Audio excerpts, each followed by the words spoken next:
Bħallum 90 sena twilet l-eks Prim Ministru Malti u mexxej Laburista Carmenu Mifsud Bonnici. Ibben Lorenzo Mifsud Bonnici u Catherine Buttigieg twilet fi 17 ta' Lulju tal-1933 f'Bormla.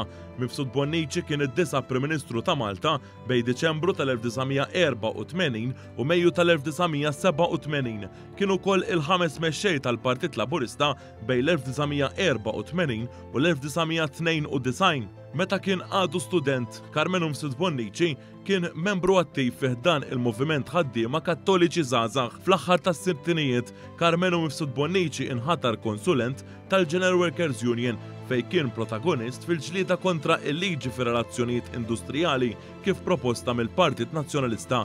Din kienet tinkludi sentenza ta' ħabs lil ħaddiema li jistrajkjaw. L-avukat Bormlis kien ġej minn familja nazzjonalista, iżda huwa kien stqarr li minkejja li kien nazzjonalist mit-twelid iżda Laburist bl-għażla u l-konvinzjoni. Fl-1980 huwa daħal fil-Partit Laburista dan meta il-Prim Ministru u mexxej Laburista ta' dak iż-żmien Don Mintoff ippropona lil Carmenu Mifsud Bonnici ikun deputat mexxej għall-affarijiet tal-partit. Sentej wara Mintoff ressaq mozzjoni quddiem il-Konferenza Ġenerali fejn huwa ippropona lil Dr. Mifsud Bonnici bħala il-mexxej nominat tal-Partit Laburista.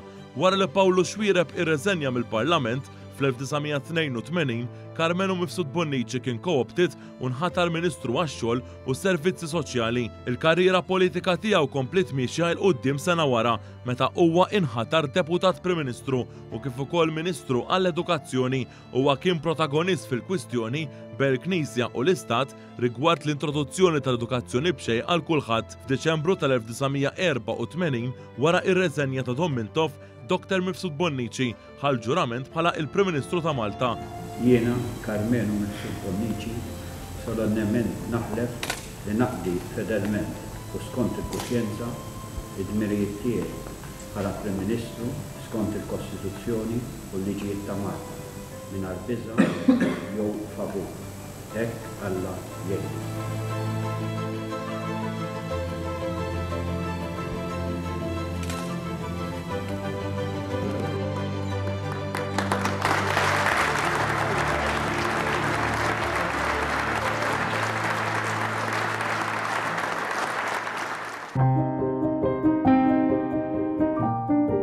Matul il-karriera politika tiegħu huwa okkupa wkoll il-kariga ta' Ministru għall-Intern fejn kien responsabbli mill-Pulizija, il-Forzi Armati u s-Sigurtà fl-ajruport fost responsabiltajiet oħra, tant li huwa kellu sem ewlieni fin-negozjati li ddominaw il-ħtif ta' ajruplan Eġizzjan li niżel fl-ajruport Malti fl-1985. Bejn l-1987 u l-1992 Mifsud Bonnici serva bħala kap tal-Oppożizzjoni u baqa' jiġi elett fil-Parlament Malti sal-1996. Wara xorta baqa' attiv politikament, bl-aħħar involviment dirett tiegħu ikun fl-2003 meta permezz tal-kampanja Indipendenza Nazzjonali huwa kien oppona id-dħul ta' Malta fl-Unjoni Ewropea. L-eks Prim Ministru u mexxej Laburista huwa imniżżel fl-Ordni Nazzjonali tal-Mertu bħala kumpan tal-Unur. Fl-għodwa tas-Sibt 5 ta' Novembru li għadda kienet ħabbret il-mewt tal-eks Prim Ministru Omli fl-età ta' 89 sena. Sa dan it-tant fl-aħħar ġimgħat tħabbar mill-Gvern li se jsir mafkar għatunu l-eks Prim Ministru Carmenu Mifsud Bonnici fi Pjazza Kastilja biex tibqa' infakra il-memorja tiegħu.